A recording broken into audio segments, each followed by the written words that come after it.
mais um ponto de encontro de estudo da Bíblia.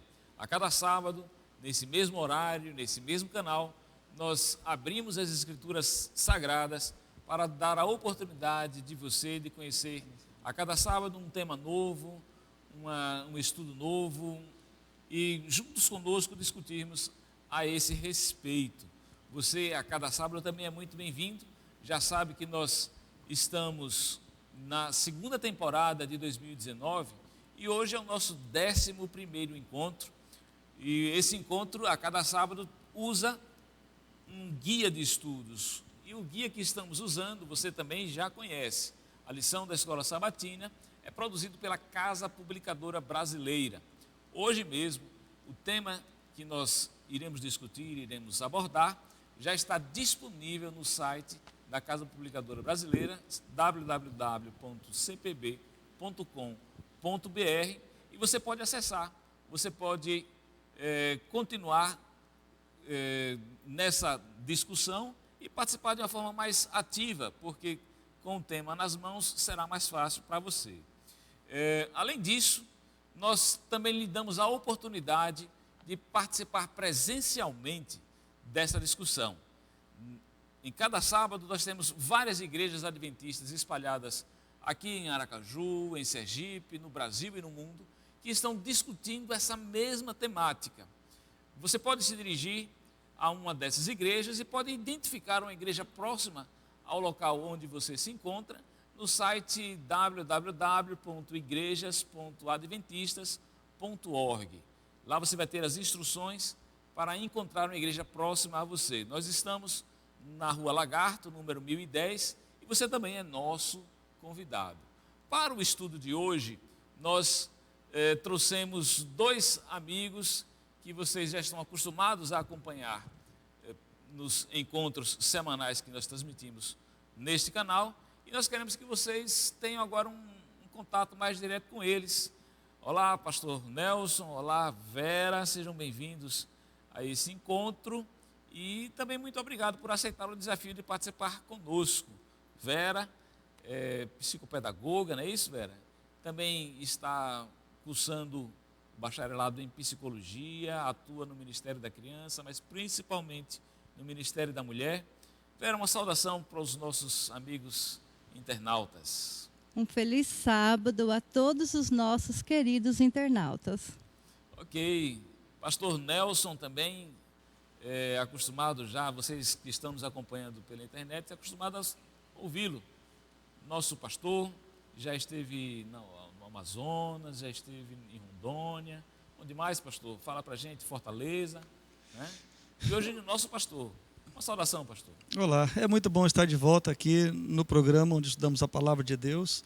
Vocês são todos muito bem-vindos para estar conosco, estudando a Palavra de Deus. Temas importantes nessa semana nós estudamos, vamos recapitular hoje.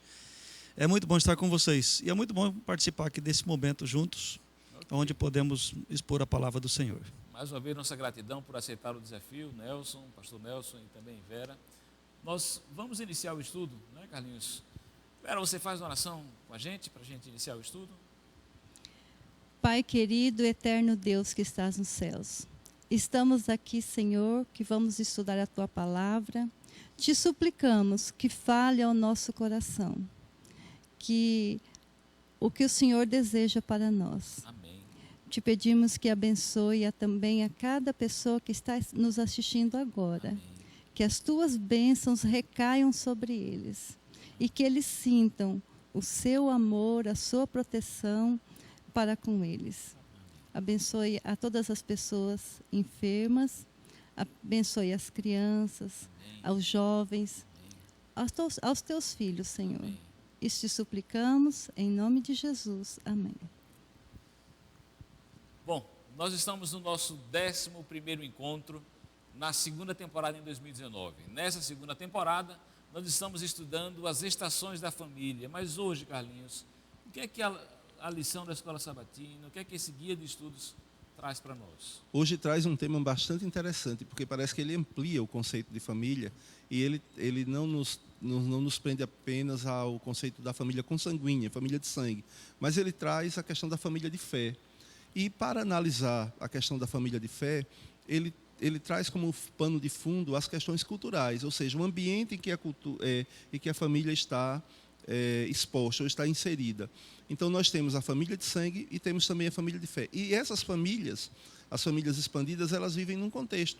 E que contexto é esse? São as bases culturais que a população que ela está inserida, ela existe.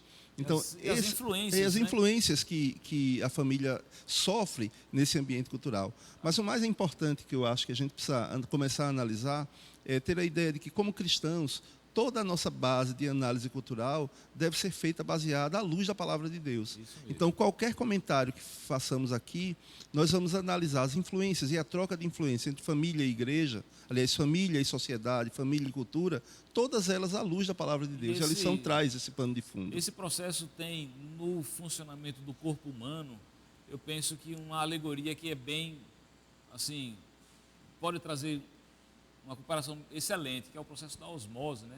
Onde há sempre uma troca e a gente retém algumas coisas, outras não. Por exemplo, o que é que a gente precisa reter, pastor, numa relação com a sociedade, com a cultura corrente, com a cultura predominante? Eu acho que, só voltando um pouquinho aqui no que o Carlinhos estava falando, cultura, ela pode ser boa no contexto de comunidade, mas entra em conflito quando a cultura tem a ver com o contexto de fé. Certo. Porque, veja, a cultura tem a ver com aquilo que a sociedade vive, independente de uma religião. E enquanto você é cristão, você agora tem uma cultura, não da comunidade onde você está inserido. Você tem uma cultura celestial.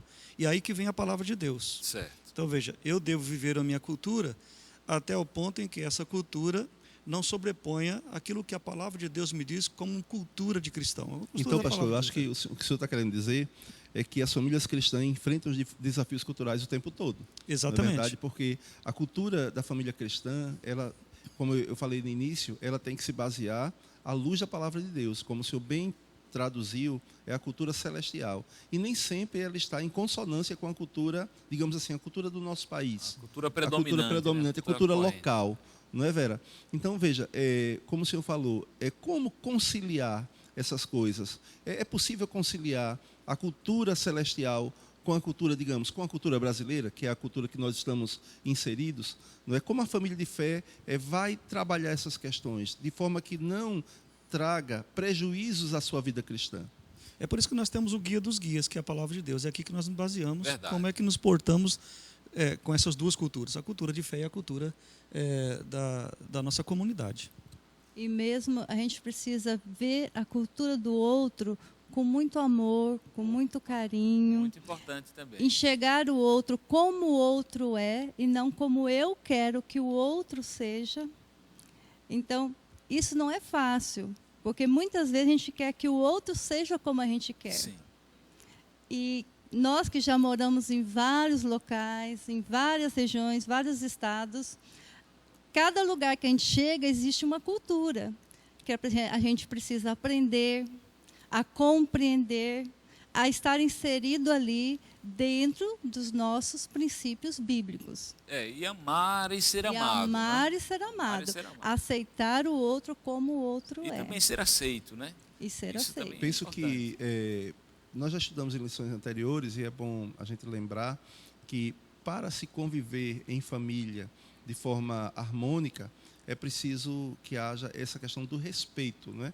Respeito às diferenças, porque o que é uma família, senão um conjunto de pessoas que são diferentes, mas são unidas, mas unidas pelo laço do amor. E Cristo faz a diferença. Nós estudamos isso na lição 7, se eu não me engano. Cristo faz a diferença na vida da família e permite que, mesmo elementos que pensam de forma diferente, possam conviver e coexistir de forma harmônica e pacífica. Então, esse ambiente cultural, apesar de culturas diversas, a igreja, e nós como cristãos, precisamos desenvolver, através da presença de Cristo em nossa vida, elementos que nos permitam respeitar as diferenças, mas nunca sermos invadidos naquilo que é princípio. Ok. Não é? Para você entender a questão de cultura no meio de família, eu tenho uma formação, ela tem outra. Certo. E para a gente manter os 33 anos de casados que estamos agora, eu preciso entender a cultura que ela foi criada, respeitar a posição dela, As circunstâncias. assim como ela respeita a minha posição. E agora a gente vai criando uma cultura para nós, porque nós vamos ter os filhos. Certo. E os filhos têm que ver uma cultura, nem a minha, nem a dela que ela foi criada, mas a nossa cultura como família cristã. A nossa liga é Jesus Cristo, é ela Certo. que transforma a nossa cultura. Certo. E nos dá base no que crer, no que avançar e no que fazer. Mas será que a Bíblia traz algum exemplo que ajuda a gente a ver como isso de fato acontece? Nós podemos ver, por exemplo, os próprios discípulos no passado. Sim. As dificuldades que eles tinham com culturas. O judaísmo era uma cultura muito fechada. Certo. E qualquer um que não fosse judeu, ele era uma pessoa que não merecia ser considerada. E era isolado, né? Era isolado. Dentro do grupo ali, né? Agora, Parece que os judeus tratavam os não judeus como cidadãos de segunda classe. Não é? exatamente. Eles tinham um olhar preconceituoso, diferente do olhar de Deus. Né? Então, as culturas, apesar de ser diferentes, o olhar de Deus é diferente. Agora, veja, Deus falou para eles, vocês vão para todo mundo e pregam o evangelho. Isso envolvia todo tipo de nação que eles excluíam do seu convívio. E eles tinham esse preconceito. E Jesus já tentou tirar esse preconceito quando estava com eles. Mas agora, como fazer? Eles estavam sozinhos, não tinham mais Jesus.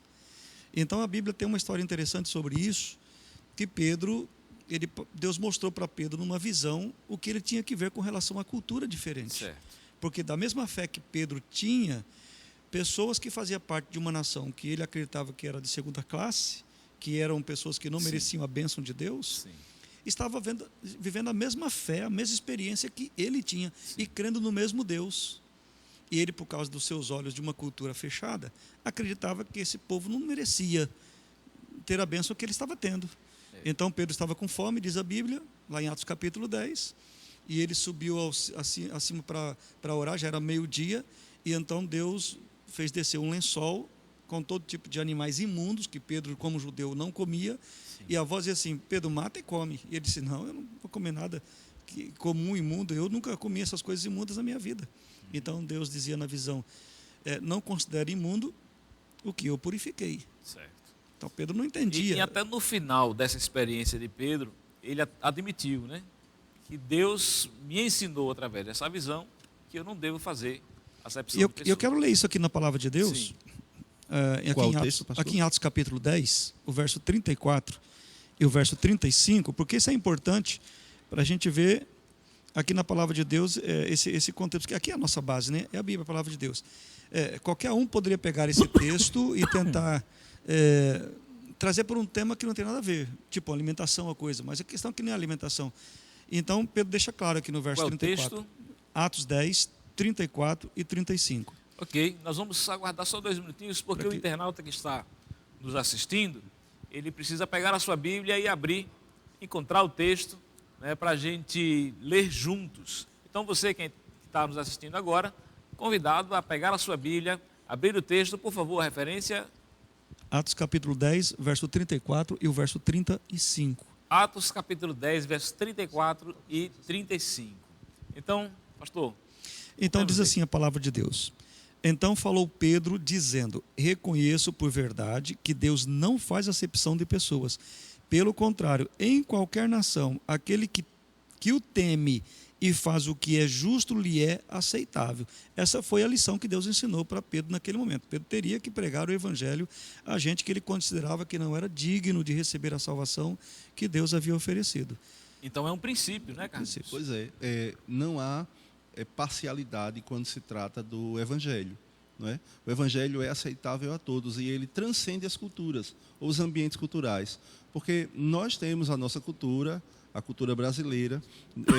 Digamos que se você for pregar num país de origem, num país africano, você vai se deparar com elementos culturais muito diversos dos seus. Mas isso não impede que a palavra de Deus chegue até essas pessoas. O exemplo de Pedro e Cornélio é esse. Bom, eles eram cidadãos de países diferentes, tinham culturas diferentes, mas o evangelho chegou a todos de forma imparcial. Né? O evangelho alcança a todos, independente da sua carga cultural.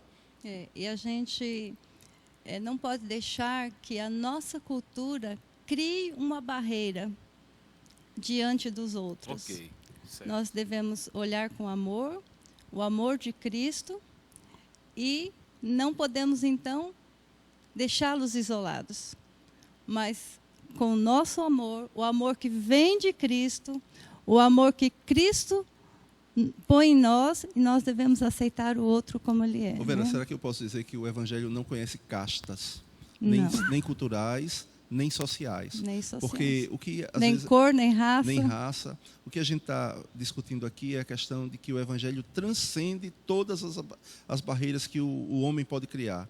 Porque a cultura é criada pela história do homem, não é? Então, mas o Evangelho é capaz de transpor todas essas barreiras. O exemplo que o pastor falou traçou muito bem essa história. E também tem... Por exemplo, nós moramos no Amazonas. E lá nós temos várias tribos indígenas que são adventistas do sétimo dia. Tem a igreja deles lá, eles têm a cultura deles.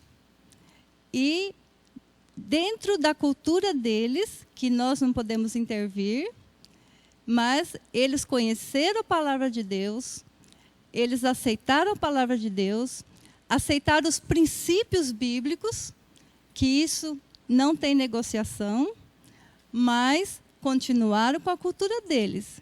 Claro que podia ser continuado. Quebrasse os princípios, né? Isso, eles continuaram. Então, dentro da cultura deles e dentro das verdades que eles aprenderam, e agora eles passam a seguir essas verdades também. E isso foi o que a igreja fez lá no passado. Lembra com os apóstolos que eles tiveram uma reunião, porque os judeus queriam impor aos gentios a sua cultura. Só nós não vamos impor a cultura, mas vamos impor que eles vivam princípios bíblicos. Aí tem lá algumas regras, né, que eles deveriam, como princípios, cumprir. Não se contaminar com os ídolos, se abster de relações sexuais ilícitas, não comer carne de animais sufocados, animais com sangue. Quer dizer, a cultura é uma coisa e o princípio é outra. Interessante que em alguns ambientes culturais a família é muito valorizada. Então, esse é um elemento que o cristianismo pode apoiar e até incentivar em culturas diversas.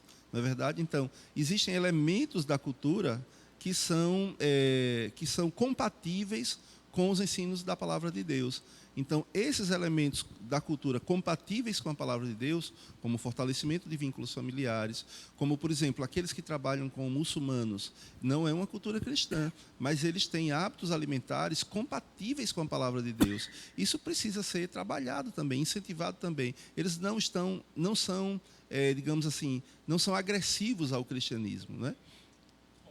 A gente está com o tempo bem avançado já. Eu vou pedir licença a vocês aqui, que a discussão está bem gostosa. Nós vamos fazer um breve intervalo e nesse intervalo a gente aproveita para convidar você a continuar no site, no link, no canal, que é o canal da Igreja Adventista do Sétimo Dia Central de Aracaju, porque daqui a pouco a gente volta, é 1 minuto só, não saia daí.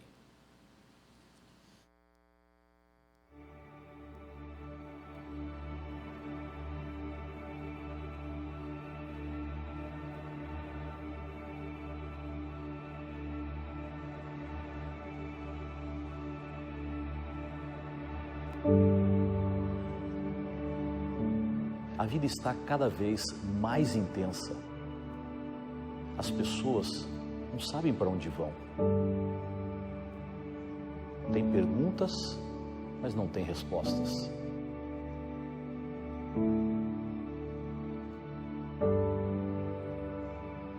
O mundo está sem rumo. Não sabemos para onde vamos, não sabemos o que queremos, não sabemos o que buscamos. Não dedicamos tempo às coisas mais importantes. Quais são as suas prioridades? Algumas pessoas estão fora de foco. As nossas famílias precisam estar unidas em amor. Todos nós precisamos de tempo para parar, para refletir, para pensar. Nossa verdadeira esperança está na palavra de Deus, especialmente quando encontramos tempo para nos encontrar com Ele. Essa é a mais profunda reflexão que uma pessoa pode ter. e então encontre esperança e um significado para viver.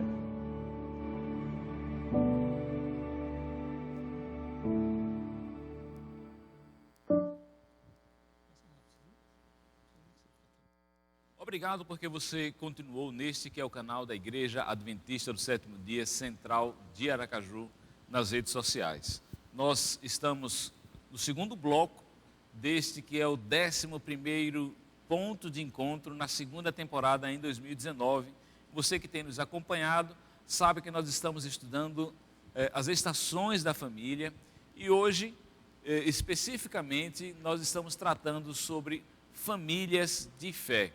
A gente vem discutindo desde o primeiro bloco o que acontece nessa relação, nessa osmose entre a cultura contemporânea e as relações familiares e também a fé, né? De que forma esses itens, essas circunstâncias se auto-influenciam, de que forma a gente encontra uma maneira de aceitar a nova cultura, de conviver com ela ou de resistir às suas influências. Como podemos trabalhar isso?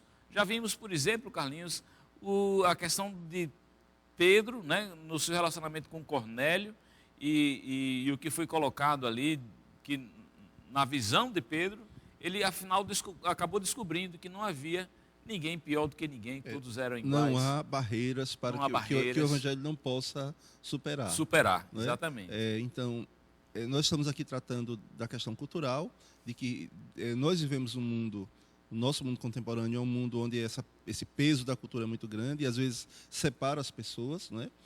O nosso país ele é relativamente pacífico nesse sentido, mas outros não.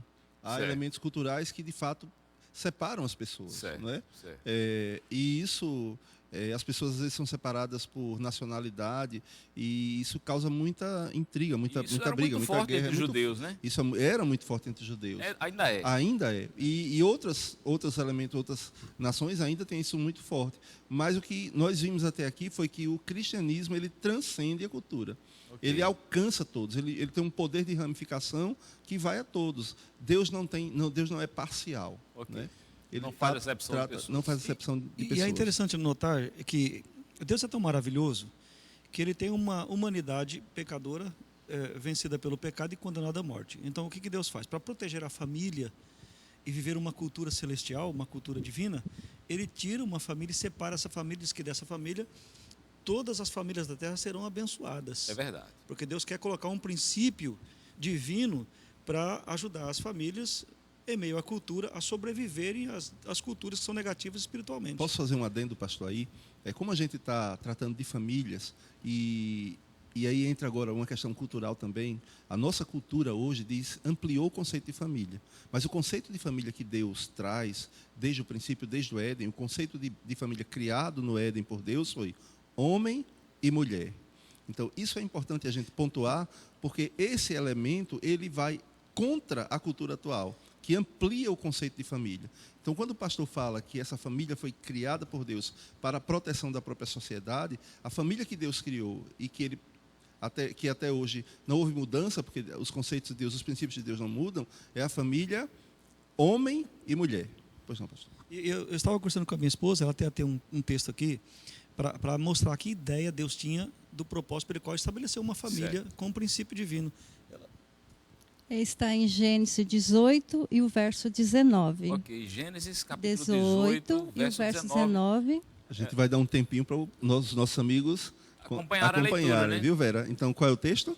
Gênesis 18 e verso 19, a orientação que Deus nos dá. É um texto que esclarece qual é o ideal de Deus para uma família. Uma maneira de que a cultura cristã, ao invés de ser influenciada, ela influencie. Assim, traga um padrão recomendado, um padrão divino. Será que nossos amigos já conseguiram encontrar Penso o texto? Que sim, já podemos ler. Então vamos lá, Gênesis 18 e o verso 19. Vamos à orientação bíblica. Pois eu o escolhi para que ordene os filhos seus e aos seus descendentes que se conservem no caminho do Senhor, fazendo o que é justo e direito, para que o Senhor faça vir Abraão e que lhe prometeu. Você vê como é que está o princípio aí. Qual é o princípio? Abraão foi escolhido para que ele ordenasse, ensinasse a sua posteridade, a sua prole, os seus filhos, para que a geração dos seus filhos fosse melhor do que a dele, comprometido com Deus, com os princípios bíblicos, não se desviasse pela cultura. Certo. Porque nós vemos princípios aqui, por exemplo, que no caso de... Eu tenho certeza que na cultura de hoje, como não se aceita, né? Mas mesmo numa outra cultura, eu acho que minha esposa não aceitaria isso que Sara fez com Abraão aqui. Jamais. Pedi ao meu esposo para que ele gerasse filho através de outra mulher. Claro que naquela época era cultura, era aceitável, e Sara fez essa proposta. E Abraão aceitou. Sim. E concretizou. Pensando nessa proposta, em tudo o que aconteceu, podemos olhar para Agar, Sim. a serva. Certo. Ela não tinha escolha. Sim. Era uma cultura deles e ela era uma serva, uma escrava. Certo. E se a gente pensar do lado dela, sem escolha, ela foi uma mulher que foi violentada. Sim. Ela não teve escolha de escolher se ela queria ser a mãe ou não. Sim. Sara não. Sara queria um filho de qualquer maneira. E fez escolhas. E fez a escolha dela. A outra não teve escolha. E teve consequências para Abraão de ter aceitado essa escolha, né? E as consequências até hoje estão por aí, né? Veja, Até hoje. Abraão era o pai da fé. Deus escolheu para que ele ordenasse o seu filho da forma correta, que fizesse o que era correto. E ele estava fazendo uma coisa errada que Deus não aprova.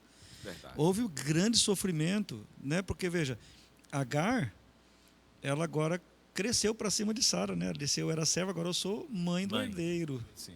Eu estou com tudo aqui. Será que a gente aqui não pode tirar um outro pensamento? Que nem sempre aquilo que é socialmente, culturalmente aceito é correto à luz da palavra de Deus, não é? Talvez o grande fundo da questão é esse, assim. As pessoas não olharam para Abraão nem para Sara de forma atravessada porque eles fizeram aquilo, porque aquilo era socialmente e culturalmente aceito. Mas à luz da palavra de Deus, aquilo não era aceito. Não é? E trouxe consequências, E ele como colheu as consequências, duras e amargas. E até hoje nós temos duas nações que vivem em pé de guerra. Não é? Os dois filhos de Abraão geraram nações que até hoje vivem em pé de guerra. E aí pensa a tristeza dele despedir o filho. Uhum. Era um filho dele, não era de Sara, né? Sim. Então ela talvez não tinha o mesmo sentimento, mas ele sofreu. E era um filho que por uma ele escolha escolheu ter, errada. né? Porque ele aceitou isso. O que a gente percebe é que transgredir o princípio estabelecido por Deus tem consequências, né? Deus tem um padrão, Deus tem um princípio, Deus tem um modus operandi, e não andar de acordo com esse padrão, com esse princípio, vai trazer consequências. E é interessante, Delman, que Deus estabelece esses princípios e uma família para seguir os seus... Não para que as pessoas sejam limitadas Certo. e não vivam aquilo que é a Certo. sociedade, mas é para que elas sejam protegidas das dores, das dificuldades, dos dramas que enfrentariam por causa da própria cultura. Então, tem cultura que você é compatível com a palavra de Deus, mas tem cultura que não. Que se você andar por essa cultura que não é compatível, Você vai sofrer. você vai ter dificuldades. E aí eu acho que aí a gente entra num outro tema que é muito importante. Como é que a gente pode sustentar as nossas famílias nesse tempo de tanta mudança, né? Onde é tudo tão complicado, onde o ambiente cultural que a gente vive é tão estranho à luz da palavra de Deus. Muitas coisas parece que incompatíveis com o Evangelho, com aquilo que a Bíblia prega, né? O que a gente precisa fazer? O que é que os nossos amigos que estão assistindo ali pela internet, eles precisam saber para que o ambiente cultural, porque ninguém vive no vácuo cultural, né? não o afaste do ideal de Deus. Essa é, eu acho, que é a grande questão da lição. Sim. E eu, assim, ainda acrescentaria, o texto que nós lemos no início do bloco, que a Vera trouxe, eu achei uma palavra muito forte, quando no texto diz que Deus escolheu. Essa palavra escolha, ela impõe a nós uma responsabilidade tremenda. A responsabilidade de nós convivermos com a cultura e sermos vitoriosos sobre essas influências, sobre aquilo que pode nos trazer más consequências, como aconteceu com Abraão. É interessante notar que as mudanças, elas podem ser previsíveis e imprevisíveis. Verdade. Você pode fazer uma mudança planejada, ou então você pode ser acometido imediatamente por uma mudança que você não quer, a morte de alguém, por exemplo. Sim. uma enfermidade grave. Mudança. Nós mudamos muito como na área ministerial. Você está aqui, de repente vem uma ligação, fala, você está sendo chamado para tal lugar. E você tem que fazer as malas e vai para outro E canto. às vezes a gente tem que deixar a família, como no caso de Abraão, né? Deixou toda a sua família. Sim. Como que a esposa dele se sentiu ao saber que iria deixar a família para trás? Hoje eu estou longe, muito longe da minha família. Mas eu sei que eu posso tomar um avião e chegar até lá. Naquele tempo, não. Talvez nunca mais. Da hora que ela saiu, nunca mais encontraria a família, né? A gente, dentro do ministério, a gente muda muito. Isso não é fácil para os filhos. Não é fácil para nós, esposas, chegar num ambiente diferente, cultura diferente e se adaptar ali. Na realidade, não foi uma escolha nem sua nem dos filhos, foi uma escolha do pastor. Né? A vida ministerial, a vida de pastor, né? Foi uma opção tua. E aí acabou A trazendo, família tem que... né? Eu Na já verdade, deixei... a esposa, ela também opta por essa missão. O pastor não consegue ser o pastor sozinho. Certo. Se ela não quiser, acabou o ministério. Certo. Entendeu? Verdade. Todas as transferências do meu esposo, eu nunca disse não. Certo. Já deixei pai e mãe e já deixei filhos. Sim. Mas para cumprir a ordem do Senhor, a gente sempre fala, vamos. É fácil? Não é. Eu acredito que É doído? É.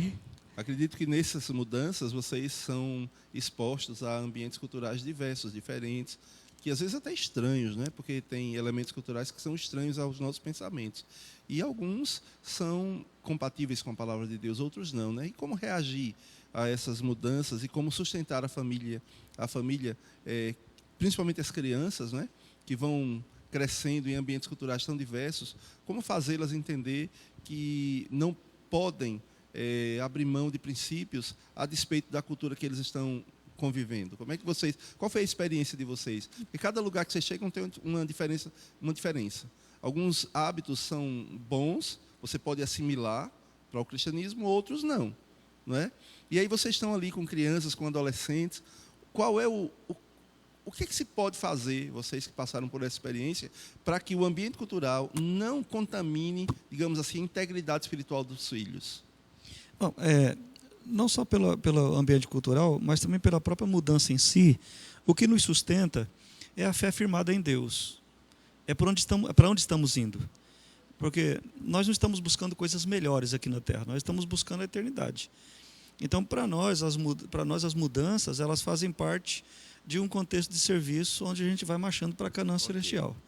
E a gente vai desapegando das coisas da terra. Não é fácil, não, como ela disse, mas a gente vai se desapegando das coisas da terra e aprendendo a deixar para trás coisas.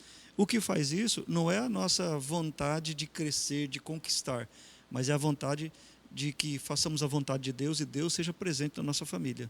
E Ele esteja ali. Além da experiência de Sara, de Abraão, a Bíblia traz experiências de outros, né?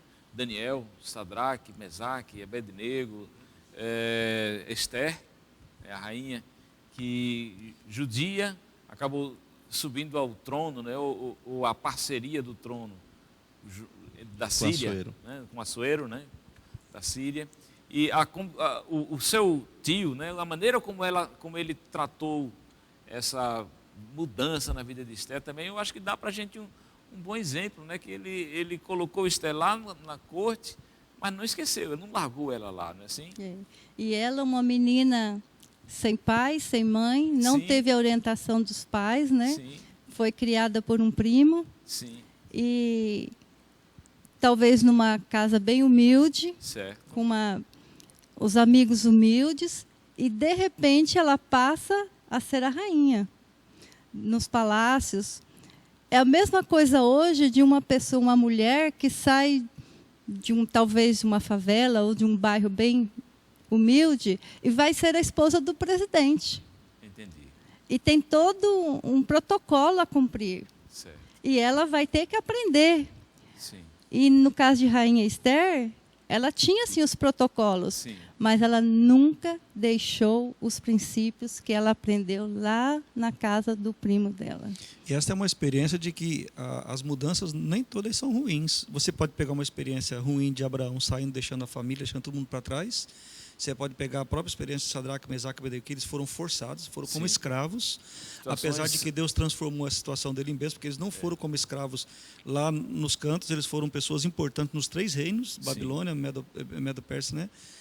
Entre a Medo-Pérsia, os 2 reinos ali, Ciro, Dario e Nabucodonosor, eles foram ali. E já o caso de Esther, como ele está falando, também é uma questão de uma mudança favorável. Então, nem toda mudança é ruim. Né? Mas, de qualquer forma, tem que ser vivida de uma forma positiva. Né? Você pode ver que, dos 3 casos, eles tinham um único alicerce que os sustentavam. Sim. E era a fé em Deus. Penso que Decidiram Pois não, pode falar. cumprir a vontade de Deus Sim, por decisão. e não se desviar. Penso que o exemplo de Daniel, Ananias, Misael e Azarias também é bastante significativo, porque eles eram jovens que foram colocados na corte do rei e com todas as e foram instruídos com todas as artes, toda a cultura, todo o conhecimento da época possível que foi colocado diante deles. Mas todo aquele aparato real para ensiná-los e torná-los grandes conselheiros não os fez esquecer daquilo do evangelho que estava bem dentro do coração daqueles meninos. Tá. Eles não tinham ali nada que não pudesse, nenhum tipo de pressão para que eles pudessem não aceitar aquilo. Eu penso- Mas havia viu, dentro Carlinhos? deles, né? Eu penso, Carlinhos, que nesse caso aí a gente pode entender também que havia uma raiz familiar muito forte. Tanto no caso de Daniel, né?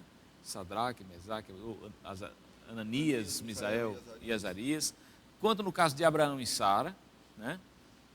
E também no caso de Esther, a raiz familiar, aquela convergência familiar, vamos falar assim, aquela convergência familiar, ela foi muito importante para que os trilhos, né, o caminho não fosse mudado. Né? Porque, veja, eu queria voltar ao exemplo dos rapazes que eu citei, porque vejam só, eles não tinham ali a pressão para a manutenção da fé. Sim. Não tinham, não é? Pelo contrário, eles estavam ali num ambiente bastante hostil à fé judaica. O que os impedia de seguir todos os ensinamentos e todos os conselhos e todas as ordenanças que foram colocadas diante dele? Uma única coisa: o poder de Deus que foi buscado anterior a esse fato. Anterior, Não é? exatamente. Então, o Evangelho e o poder de Deus e a presença de Cristo e a ação do Espírito Santo na vida da pessoa, ela permite que mesmo em ambientes de culturas hostis, você mantenha a sua fidelidade. O que E vai, lá- o que vai acontecer amanhã depende muito do que se faz hoje. Portanto, E lá tem um ponto interessante. Lá diz que eles decidiram não se contaminar. E se mantiveram firmes ao lado do Senhor. ok. Então, talvez isso fique claro para a gente, que a gente já é mais adulto e nós temos filhos adolescentes, né? A gente pode lembrar assim, olha, você está longe de papai e de mamãe, mas você pode se manter fiel e firme, independente de onde você esteja. Ok. Gente, passa ligeiro demais, viu? Nós estamos aqui concluindo já esse segundo bloco. É conclusão apenas do segundo bloco. A discussão está muito gostosa. Você é convidado a continuar conosco, porque a gente vai para um intervalo, mas em 1 minuto a gente volta. Não saia daí.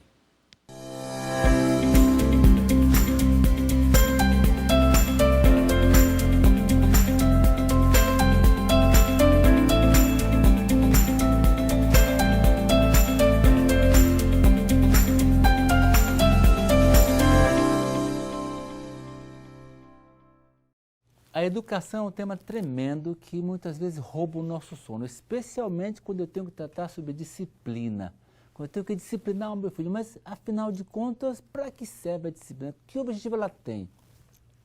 A disciplina tem o objetivo de redirecionar o nosso filho, de direcionar alguém.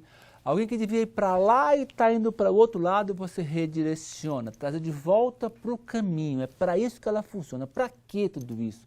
Para gerar na criança a autodisciplina de um adulto do futuro. Por quê? Porque o adulto tem que saber decidir.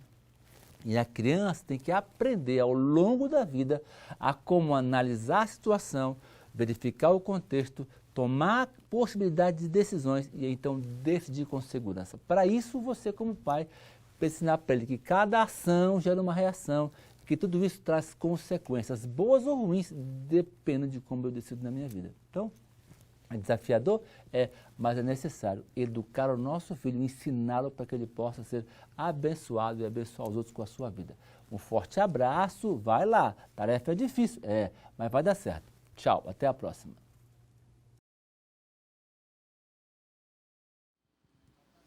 Muito obrigado porque você permaneceu neste, que é o canal da Igreja Adventista do Sétimo Dia Central de Aracaju nas redes sociais.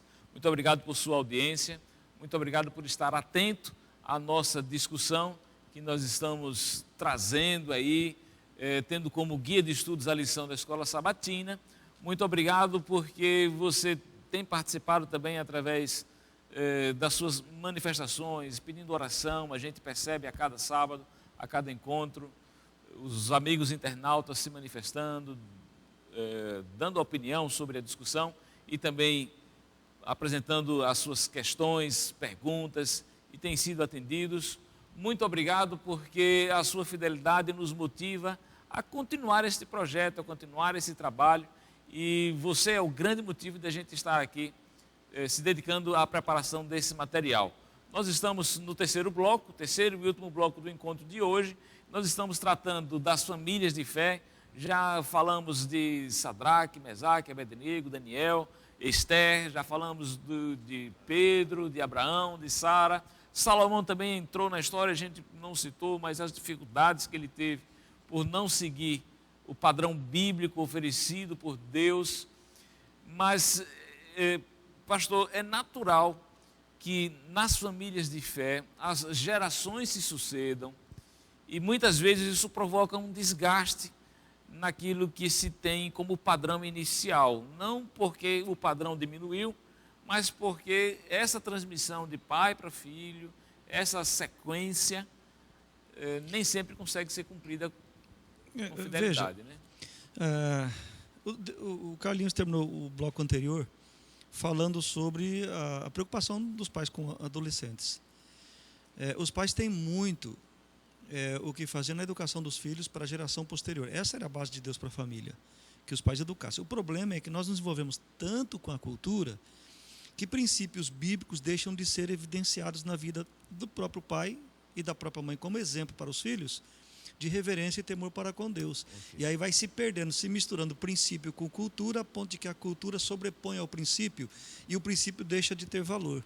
Aqui tem um texto na Bíblia que me deixa muito preocupado. É Juízes, capítulo 2, o verso 7 até o verso 13. Eu vou ler aqui esse texto todinho. Primeiro o senhor vai dar um tempo para o pessoal abrir. Vou esperar. Juízes, capítulo 2. É um texto que me deixa preocupado, porque ele fala de uma geração que deixa de conhecer ao Senhor, que se envolve com a cultura. É uma preocupação nossa na atualidade, como pais, não é? Ok, vamos ler. Vamos lá, diz assim a palavra de Deus. Serviu o povo ao Senhor todos os dias de Josué e todos os dias dos anciãos que ainda sobreviveram por muito tempo depois de Josué e que viram todas as grandes obras feitas pelo Senhor a Israel. Faleceu Josué, filho de Num, servo do Senhor, com a idade de 110 anos. Sepultaram-no no limite da sua herança em Timnat-Heres, na região montanhosa de Efraim, ao norte de Monte Gaás. Foi também congregada a seus pais toda aquela geração, e outra geração após ele se levantou que não conhecia o Senhor, nem tampouco as obras que fizera a Israel. Então fizeram os filhos de Israel que era mal perante o Senhor, pois serviram aos Baalins, deixando o Senhor, Deus de seus pais, que os tiraram da terra do Egito, e foram-se após outros deuses, dentre os deuses das gentes que havia ao redor deles, e os adoraram e provocaram o Senhor a ira, porquanto deixaram o Senhor e serviram a Baal e a Astarote. Você viu o que eles fizeram aqui? Eles foram sucumbidos, engolidos pela cultura. Aqui apresenta duas coisas importantes, Carlinhos. Uma estrutura de uma, como poderíamos dizer, a igreja, por exemplo. A igreja é uma instituição e ela é importante. O que deu base à instituição são os seus pais, que as criaram. E eles tinham um sonho, eles tinham uma fé, eles tinham uma paixão pela verdade. Ok.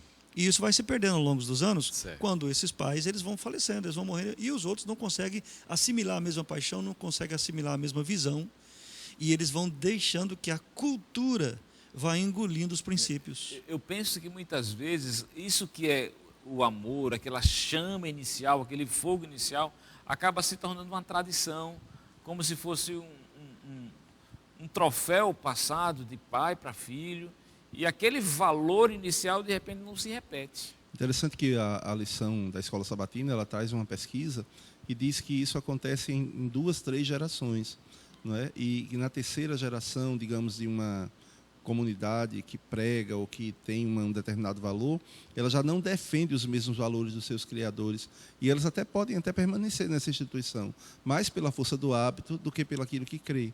Ela foi acostumada, ela acabou se habituando a conviver, a viver daquele jeito, e ela se mantém ali porque está na zona de conforto. Acaba criando uma zona de conforto, isso. Não é de uma vez que a pessoa deixa de fazer, vamos supor, o culto. É aos poucos. Hoje não dá tempo, acordamos tarde, amanhã talvez faz, depois de amanhã não. Isso é um trabalho muito importante dos pais, ensinar a Deus aos filhos. Ter o hábito de buscar a Deus, a comunhão, a santificação, ensinar aos filhos quem é Deus. Uma mãe ou um pai, eles podem ensinar a Deus até quando estão passeando, vão ao mercado, vão a qualquer lugar. Olhou uma flor, filho, isso é obra das mãos de Deus. Sempre colocar Deus.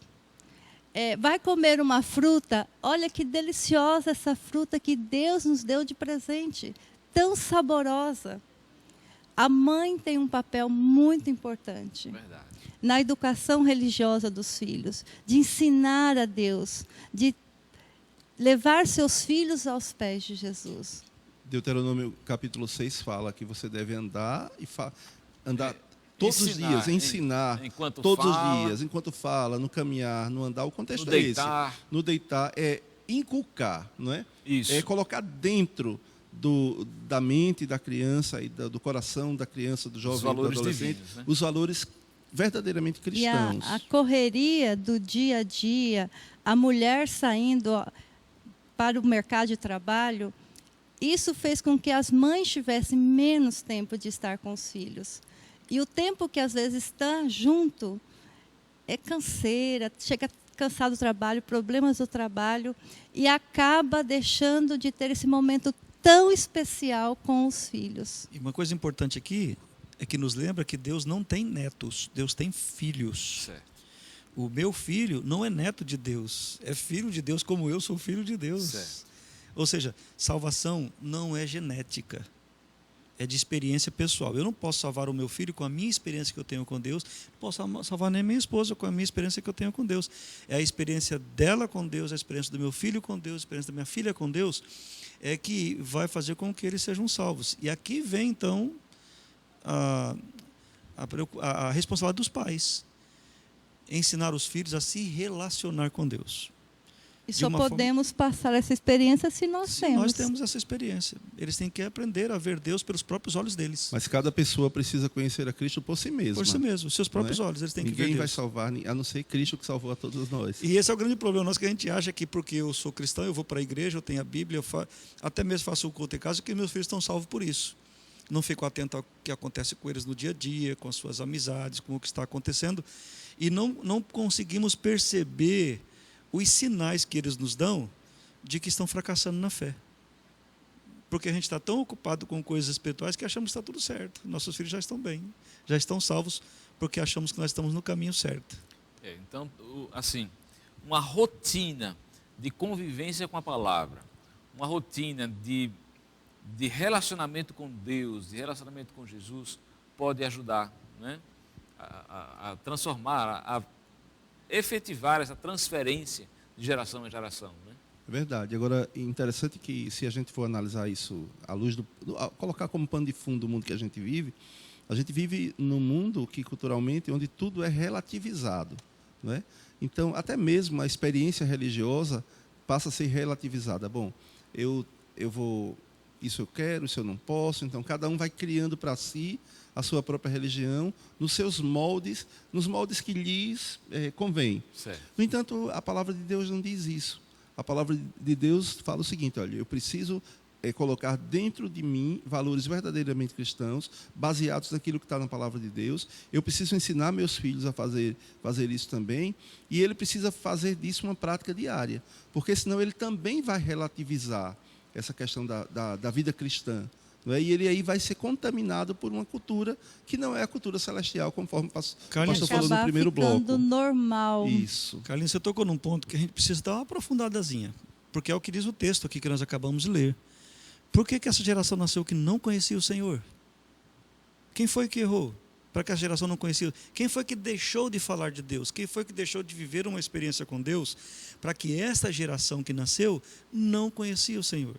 Eles não viram os grandes milagres. Esse é uma das coisas que o texto revela para a gente. Eles não viram a travessia do Mar Vermelho, não viram a travessia do Jordão, não viram as vitórias nas batalhas, mas alguém tinha que contar para eles. Por que deixou de vibrar com isso? Porque alguém deixou de falar, alguém deixou de orientar, alguém deixou de, numa reunião, sentar à beira de um rio e falar: olha que Deus maravilhoso que abriu isso aqui para a gente passar seco, Deus nos libertou. Quer dizer, deixou de passar uma paixão por Deus, uma reverência, um temor por Deus. E é o que a gente corre o risco hoje na nossa sociedade, porque a cultura vai invadindo, o que a minha esposa diz, vai se tornando muito normal. Há um princípio, a gente coloca um princípio hoje para a juventude, eles se sentem no direito de combater, porque a comunidade, a sociedade, a patota em que eles vivem, é normal. Agora eles vão viver o contrário. Agora é interessante, né? Como é que a gente vai ser mensageiro nesse século tão complicado, culturalmente tão diverso, de influência às vezes até perversa, né? Parece uma concorrência desleal, não é? Desleal, porque pregar e falar a cultura celestial parece ser pregar contra a maré, não é? Falar sobre a volta de Jesus, dá um exemplo muito claro. Se você for falar isso e você pregar isso, parece ser uma coisa de ficção. Como você colocar na cabecinha dos mais novos de que isso é real, que isso faz parte da palavra de Deus, é tão real quanto o ar que a gente respira, e não parecer que você está contra tudo aquilo que se pensa. Eu tenho uma teoria, Carlinhos, eu acho que até é um argumento de Ellen White, quando ela fala em O Desejado de Todas as Nações, que a palavra, ela influencia. Então, se você repete, se você diz e repete, e repete, e repete, aquilo vai se tornando uma verdade na sua mente. Não só na sua mente de você que está repetindo, mas também daquele que está escutando. Né? Fala a verdade e não se omita. Parece que a lição traz a coisa da paixão, né? Da paixão por falar. Isso. Paixão por falar. Porque às vezes você fala por falar, mas quando você fala apaixonado, você passa a verdade de forma mais contundente. Talvez o ensinar para as novas gerações precise ser mais contundente e apaixonante, né? Não só apenas pregar por pregar, mas viver. E quando a gente prega o que vive, a gente fala de forma mais apaixonada. Talvez essa seja uma eu acho linha, que está né? faltando hoje em dia os pais terem uma visão de Jesus. Porque você falar de Jesus para os nossos jovens, eles talvez não considerem que precisam ser salvos de alguma coisa. A vida deles é muito normal. E vai se criando uma geração posterior bem ruinzinha, bem fraca, espiritualmente falando, sem princípios, apenas voltada para a cultura. Então, falar sobre salvação, falar sobre a volta de Jesus, falar sobre um Cristo que morreu para alcançar o coração. E a Bíblia diz, né? Porque Deus amou o mundo de tal maneira que deu o seu Filho unigênito para que todo o que nele crê, precisa crer, não morra, mas tenha a vida eterna. Eu posso contar uma historinha? Pode. Tem tempo para contar uma historinha?